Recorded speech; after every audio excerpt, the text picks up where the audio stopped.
आदौ राम तपोवनादिगमनं हत्वा मृगं काञ्चनं वैदेही हरणं जटायुमरणं सुग्रीव संभाषणं वाली निग्रहणं समुद्रतरणं लंकापुरी दाहनं पश्चाद् रावण कुंभकर्ण हननम एतद्धि रामायणम। महर्षि वाल्मीकि जयंती के अवसर पर एक श्लोकी रामायण के पुण्य स्मरण के साथ ही आज के अंक में आप सभी का स्वागत, वंदन एवं अभिनंदन। मैं हूं आपके साथ गवीश द्विवेदी। आइए कर लेते हैं आज के अंक का श्री गणेश।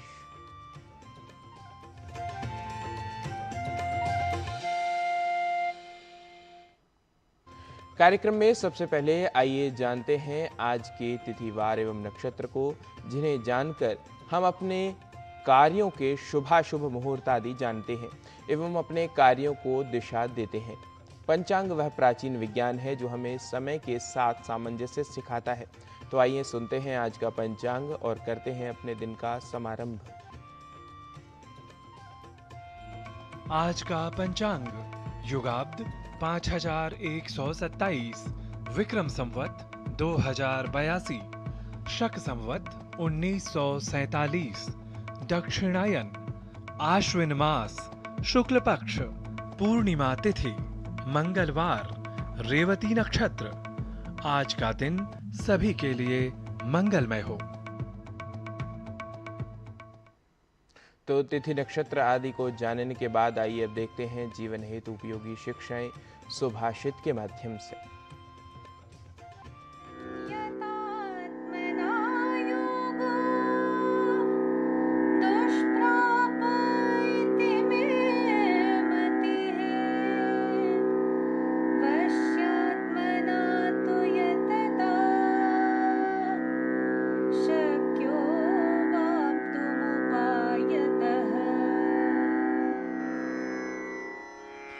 जिसका मन निरंकुश है उसके लिए योग प्राप्त करना कठिन है, परंतु जिन्होंने मन को वश में करना सीख लिया है और जो उचित साधनों से यत्नपूर्वक प्रयत्न करते हैं, वे योग में सिद्धि प्राप्त कर सकते हैं। Yoga is difficult of attainment by the ungoverned man. But he who is self-controlled will, by striving through proper methods, be able to achieve it. जैसा कि ज्ञात है कि आज महर्षि वाल्मीकि जयंती है। भारतीय ज्ञान परंपरा के प्रचारक एवं संपोषक महर्षि वाल्मीकि ने मानव समाज के उत्कर्ष के लिए अद्भुत ग्रंथ रामायण की रचना की, जो वर्तमान में भी न केवल भारत बल्कि पूरे विश्व में पढ़ा जाता है। अद्भुत ज्ञानी, तपस्वी और सहृदय महर्षि वाल्मीकि के जीवन पर आधारित देखिए यह रिपोर्ट।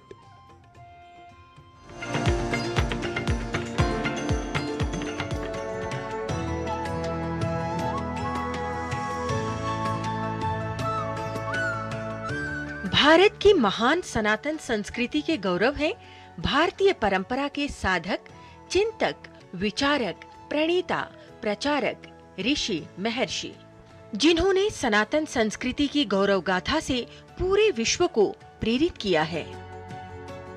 भारत की गौरव गाथा परंपरा में आदि कवि महर्षि वाल्मीकि का नाम अद्वितीय है। नारद मुनि की प्रेरणा से समस्त विद्याओं में निपुण महर्षि वाल्मीकि ने भारतीय साहित्य के आदि काव्य ग्रंथ रामायण की रचना की। रामायण के 3:55 में कहा गया है, गृहे शांति, कुले शांतिर, मना शांतिर यदि प्रिया, तपो अश्नस्तदा गेयो, वाल्मीकिर भगवान मुनि।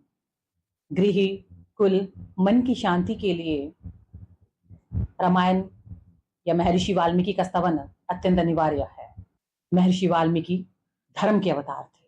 महर्षि वाल्मीकि लोक दिव्य वाणी के प्रथम साक्षात्कर्ता के रूप में है। महर्षि वाल्मीकि का नायक सार्वजनीन है। रामायण में महर्षि वाल्मीकि ने श्री राम के जीवन से जुड़े आदर्शों को विस्तार से प्रस्तुत किया है। हजारों श्लोकों से युक्त रामायण भारतीय संस्कृति, आदर्श समाज और आत्म संयम की शिक्षा प्रदान करता है। महर्षि वाल्मीकि द्वारा रचित रामायण में विभिन्न सिद्धांतों के साथ साथ ज्ञान विज्ञान का अद्भुत समावेश है, जो आधुनिक समाज को भी प्रेरणा देता है। रामायण को जब भी पढ़ा जाता है, उसमें आयुध विज्ञान, धनुर्विद्या, आयुर्वेद का ज्ञान, वनस्पति का ज्ञान, यज्ञ विज्ञान, राजनीति, धर्मशास्त्र, सामाजिक समस्याओं का विवरण, आदर्श परिवार, आदर्श समाज और आदर्श राष्ट्र के बारे में पता चलता है। यदि कोई कहे कि क्या है महर्षि वाल्मीकि, तो इसका उत्तर केवल एक ही है, क्या नहीं है महर्षि वाल्मीकि। महर्षि वाल्मीकि जी ने जो लिख दिया वही सनातन है, वही संस्कृति है। आदि काव्य ग्रंथ रामायण के रचनाकार महान तपस्वी महर्षि वाल्मीकि का जन्म दिवस आश्विन मास की पूर्णिमा के दिन समाज के सभी वर्गों द्वारा श्रद्धा, उत्साह और उल्लास के साथ मनाया जाता है, जो विभिन्न जातियों और धर्मों के बीच एकता की भावना को बढ़ाता है। महर्षि वाल्मीकि भारतीय संस्कृति के कितने बड़े आधार है।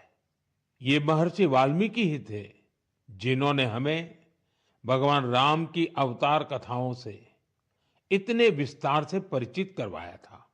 उन्होंने मानवता को रामायण जैसा अद्भुत ग्रंथ दिया। साथियों, रामायण का ये प्रभाव उसमें समाहित भगवान राम के आदर्शों और मूल्यों के कारण है। भगवान राम ने सेवा, समरसता और करुणा से सबको गले लगाया था। इसलिए हम देखते हैं महर्षि वाल्मीकि के रामायण के राम माता शबरी और निषाद राज के साथ ही पूर्ण होते हैं। महर्षि वाल्मीकि के जीवन से और उनके द्वारा रचित प्रथम काव्य ग्रंथ रामायण से मानवता को सद्भावना और करुणा के ज्ञान के साथ ही वर्तमान समाज को सभ्यता और संस्कृति का भी अद्भुत परिचय प्राप्त होता है। रामायण महाकाव्य आयु, आरोग्य और यश को बढ़ाने वाला है, भाइयों में प्रेम उत्पन्न करने वाला है, सद्बुद्धि देने वाला और शुभ करने वाला है। तेज बढ़ाने वाले, कामनाओं को पूर्ण करने वाले इस ग्रंथ का प्रतिदिन स्वाध्याय करना चाहिए। भारतीय ज्ञान परंपरा के प्रमुख प्रचारक महर्षि वाल्मीकि की जयंती मनाने का उद्देश्य उनके सहृदय जीवन की शिक्षाओं से प्रेरणा लेना, रामायण के माध्यम से धर्म और सदाचार का अनुकरण कर आदर्श समाज के निर्माण में सहयोग करना है। लता वशिष्ठ, डीडी न्यूज।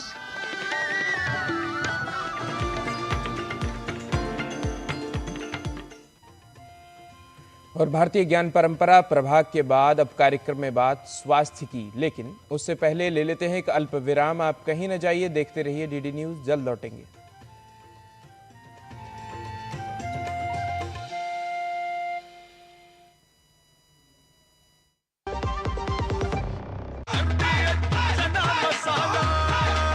अब छोलिया हो या लोबिया, सफेद चने या काले चने, सब कुछ मजेदार बने। कम समय में ज्यादा मुनाफा, बस एक क्लिक में, कमाल है। अनजान लिंक्स पर क्लिक मत कीजिए। RBI कहता है जानकार बनिए, सतर्क रहिए। लाल रंग इसका अपार, तीखा कम है फिर भी स्वाद, बेमिसाल बेमिसाल। MDH Kashmiri, MDH Kashmiri. MDH।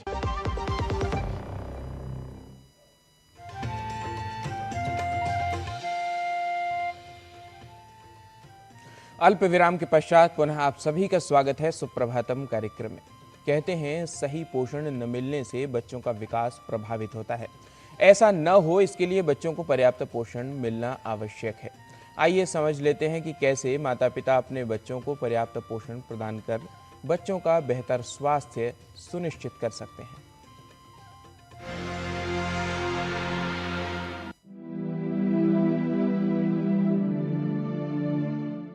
पोषण का महत्व हर आयु के व्यक्ति के लिए होता है, लेकिन कुछ महत्वपूर्ण अवस्थाओं में पोषण की आवश्यकता और महत्व अत्यधिक बढ़ जाता है। नवजात शिशुओं में पोषण का विशेष महत्व है। जन्म के पहले 1000 दिन में पोषण का विशेष ध्यान रखने से शिशु के स्वास्थ्य को बेहतर बनाया जा सकता है। पहले 1000 दिन बच्चे के लिए बहुत ही ज़रूरी होते हैं। ये 1000 दिन माँ की प्रेगनेंसी से, गर्भावस्था से शुरू होके पहले 2 साल तक चलते हैं। बच्चे का पोषण माँ की गर्भावस्था से ही शुरू हो जाता है। माँ 9 महीने गर्भावस्था के दौरान जो वो पौष्टिक आहार लेती है, जिसमें कि बैलेंस डाइट, कार्बोहाइड्रेट्स, प्रोटीन की मात्रा, न्यूट्रिएंट्स की मात्रा प्रॉपर होनी चाहिए, ताकि बच्चे की जो विकास, शिशु का विकास हो माँ के अंदर, वो तरीके से हो, बेहतरीन हो, और जब बच्चे पैदा हो तो उसका वजन भी उसी के ऊपर डिपेंड करता है। गर्भावस्था में पोषण की आवश्यकता अधिक होती है। गर्भवती महिला और गर्भस्थ शिशु के लिए पोषण उपयोगी है, क्योंकि महिला जो खाती है उसका सीधा प्रभाव उसके होने वाले शिशु पर पड़ता है। इसलिए आवश्यक है कि गर्भावस्था के दौरान महिला के पोषण का विशेष ध्यान रखा जाए।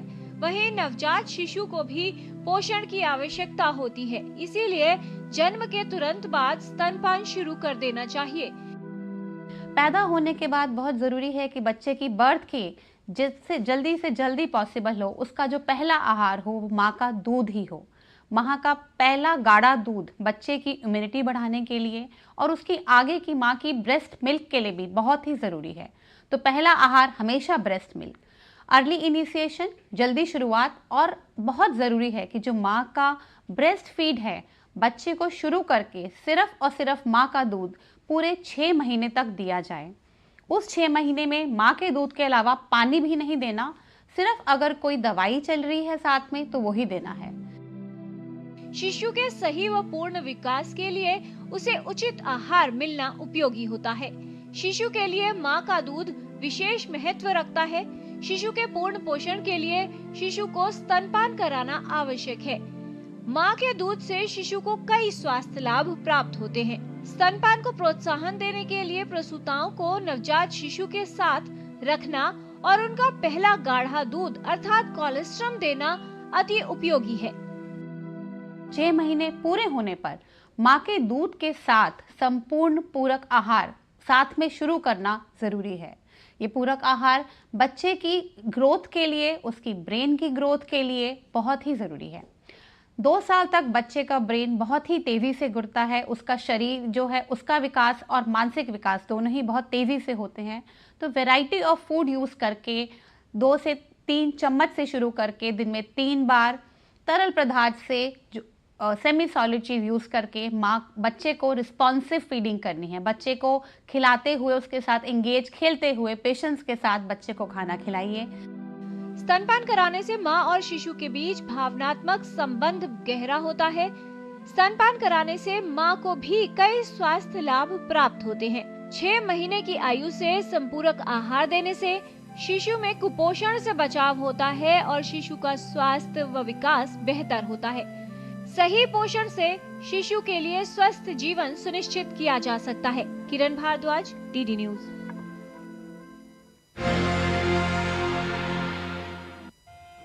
स्वस्थ जीवन के लिए योग अत्यंत उपकारक है। यह ज्ञात ही है कि नियमित योगाभ्यास करने से शरीर पर सकारात्मक प्रभाव होता है। योग प्रभाग में आइए आज देखते हैं गुर्दों को स्वस्थ रखने के लिए कौन से आसन उपयोगी होते हैं। हमारा आज का विषय है किडनियों को स्वस्थ रखने के लिए किए जाने वाले योग अभ्यास। तो आइए हम जानते हैं 2 मुख्य आसनों के बारे में जिनके नियमित अभ्यास से हमारी किडनियां स्वस्थ रहेंगी।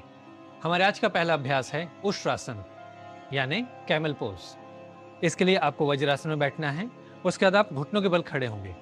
निश्चित करिए कि आपके घुटनों के बीच में कंफर्टेबल डिस्टेंस हो, जिससे आप अपना बैलेंस बना सकें। दोनों हाथों को पीछे कमर पे सपोर्ट के लिए रखना है। कंधों को पीछे की ओर घुमाइए, कोहनियों को अंदर की ओर दबा कर रखें और फिर गहरी श्वास लेते हुए सहजता से आप कंधों को पीछे लेते जाएंगे और कमर को आगे की ओर धकेलेंगे। ऊपर की ओर देखने का प्रयास। आप यहाँ पर 6 से 8 सेकंड रुकें, फिर धीरे से वापस आएंगे और आराम से यहाँ पर बैठ जाएंगे। आज का हमारा दूसरा अभ्यास है अर्ध मत्स्येंद्रासन। हमारी किडनी को स्वस्थ रखने के लिए अर्ध मत्स्येंद्रासन भी बहुत प्रभावकारी और बहुत लाभकारी सिद्ध हुआ है। इसके लिए आपको पैर सीधे रखकर बैठना है। इसको हम दंडासन कहते हैं। इसके बाद अपने बाएं पैर को दूसरे पैर के नीचे से दाहिनी कूल्हे की तरफ लेकर आएंगे और दाएं पैर को मोड़ते हुए पंजे को बाईं ओर रखेंगे। ध्यान रहे आपका ये पंजा घुटने के विपरीत दिशा में हो। इसके उपरांत आप अपने बाएं हाथ को आगे की ओर लाकर बाएं कोहनी से दाहिने घुटने को बाहर की ओर धकेलेंगे, जिससे आपके पेट में बहुत अधिक दबाव पड़ेगा और अच्छा दबाव पड़ेगा। दाहिने हाथ को अपने कमर के पीछे रखकर सीधा रखने का प्रयास करें, इससे आपको पीठ सीधे रखने में भी सहायता मिलेगी। फिर आप अपने दाहिने कंधे को पीछे की ओर धकेलेंगे, साथ ही साथ बाएं हाथ को सामने लाकर घुटना या टखना पकड़ने का प्रयास करें। ध्यान रहे हम इसमें अपनी पीठ को मुड़ने नहीं दे रहे हैं। पीठ को सीधा रखने का प्रयास, साथ ही कंधे को पीछे की ओर धकेलते हुए पीछे की ओर देखने का प्रयास। 6 से 8 सेकंड रुकने के बाद आप आरामदायक स्थिति में वापस आएंगे और पैरों को एक एक करके सीधा करेंगे। यही प्रक्रिया आप दूसरी साइड भी कर सकते हैं। दाहिने पैर को बाएं कूल्हे की तरफ, बाएं पैर को मोड़कर सामने, दाहिने घुटने की विपरीत दिशा में। दाहिना हाथ आएगा सामने, जिससे आप अपना घुटना या टखना पकड़ेंगे। बायां हाथ रहेगा पीछे, जिससे आप पीठ को सीधा रखने में सहायता लेंगे। पीछे की ओर देखना है। 6 से 8 सेकंड रुकने के बाद सहज रूप से वापस। धीरे धीरे पैरों को सीधा करें। यह हो गया आपका अर्ध मत्स्येंद्रासन का अभ्यास। इस विषय में आगे और अधिक जानकारी के लिए हम सुनते हैं हमारी गुरुमा हंसा जी को। नमस्कार। आजकल की हमारी जिंदगी ऐसी हो गई है कि हम लंबे समय बैठे रहते हैं और इसलिए किडनी के ऊपर हमेशा दबाव रहता है। बहुत ज़रूरी है कि हम हर थोड़ी देर में थोड़ा चल लें और किडनी के दबाव को कम करें। पानी ज़रूर पिए, लेकिन याद रखें जब भी प्यास लगे याद रखें पिए। सवेरे उठते से ही गुनगुना पानी, रात को गुनगुना पानी, खाने के आधा घंटा पहले याद रखें पानी पिए, खाने के 2 घंटे बाद पिए और जब भी प्यास लगे तब पिए, लेकिन पानी पर ध्यान दें। तीसरा ज़रूरी है कि हम किडनी को हेल्दी रखने के लिए विटामिन सी बॉडी में डालना बहुत ज़रूरी है, इसलिए वो सारे फ्रूट्स जिसमें विटामिन सी है वो ज़रूर खाएं, जैसे कि मौसम्बी, संतरा है, पेरू है वगैरह वगैरह। हमें अपने आप को स्वस्थ रखने के लिए शरीर को हमेशा हिलाते चलाते रहना चाहिए। एक जगह लंबा समय बैठना, वो एक जगह लंबा समय खड़े होना वो गलत है। कुछ न कुछ करते रहना, शारीरिक एक्टिविटी, उससे हेल्दी रहेगी। नमस्कार। योग की पाठशाला के बाद कार्यक्रम में अब बात संस्कृत की पाठशाला की।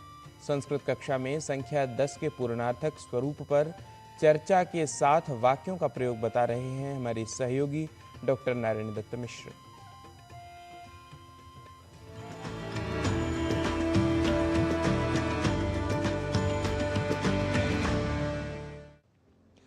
नमः सर्वेभ्यः संस्कृतानुरागिभ्यः संस्कृत पाठशालायां स नमस्कारः। अहमस्मि एषः नारायण दत्त मिश्रः।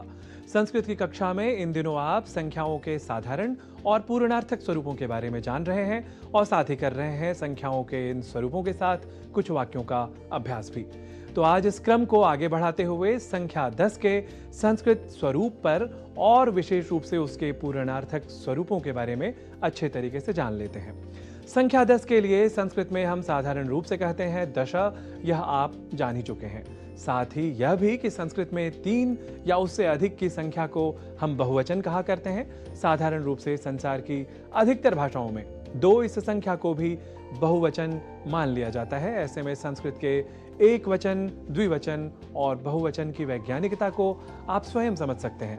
तो संस्कृत में बहुवचन के इस सिद्धांत को जान लेने के बाद बालकाः, बालिकाः, स्थानानि जैसे शब्दों के साथ 3 या उससे अधिक संख्याओं का प्रयोग हो सकता है।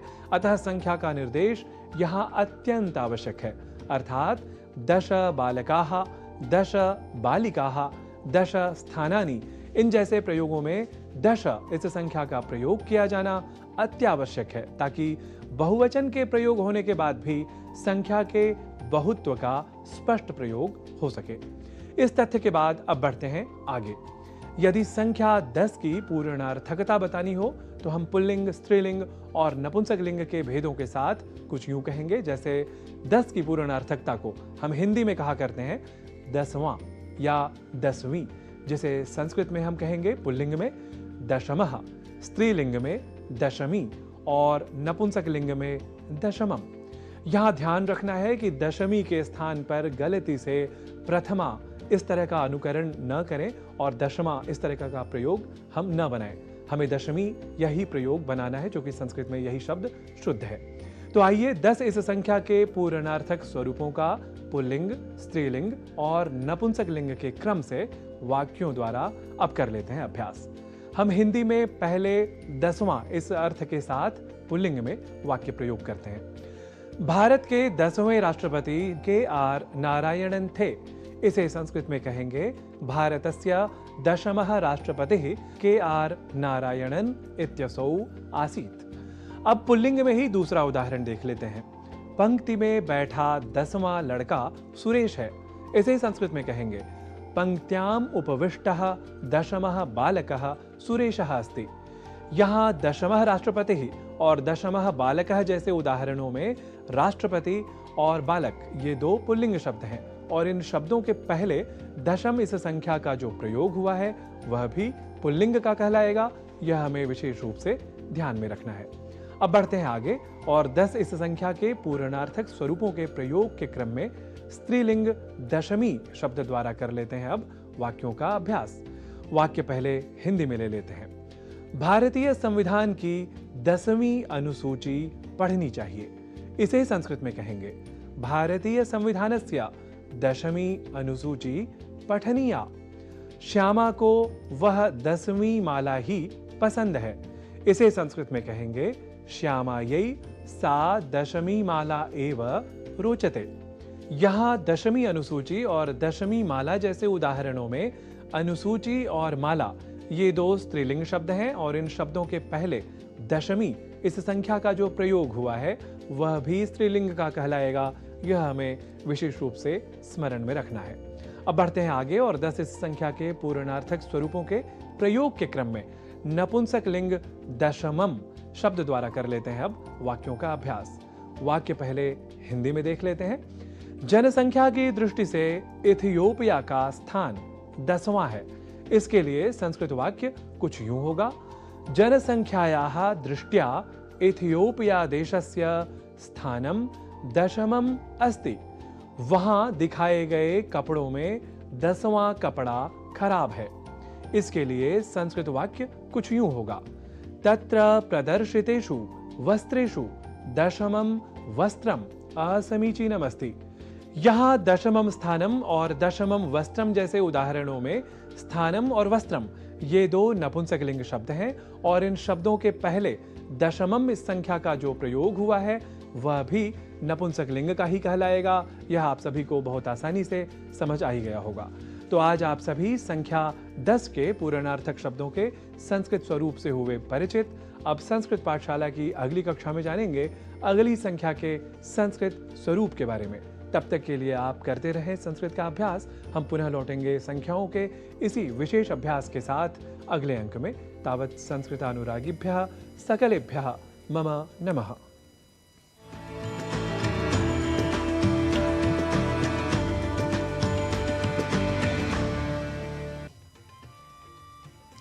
संस्कृत पाठशाला के साथ साथ योग, स्वास्थ्य आदि विभिन्न प्रस्तुतियों के बाद अब कूजन्तं राम रामेति मधुरम मधुराक्षरम आरुह्य कविता शाखां वंदे वाल्मीकि कोकिलम। इस श्लोक के माध्यम से भारतीय संस्कृति के गौरव आदि कवि महर्षि वाल्मीकि को पुनः पुनः प्रणाम करते हुए आज के अंक में आप सभी से लेते हैं अनुमति। कल पुनः प्रातः 7 बजे मिलेंगे आपके अपने चैनल DD न्यूज़ पर। तब तक के लिए नमो नमः। भवेत् तावत् शुभम मंगलम।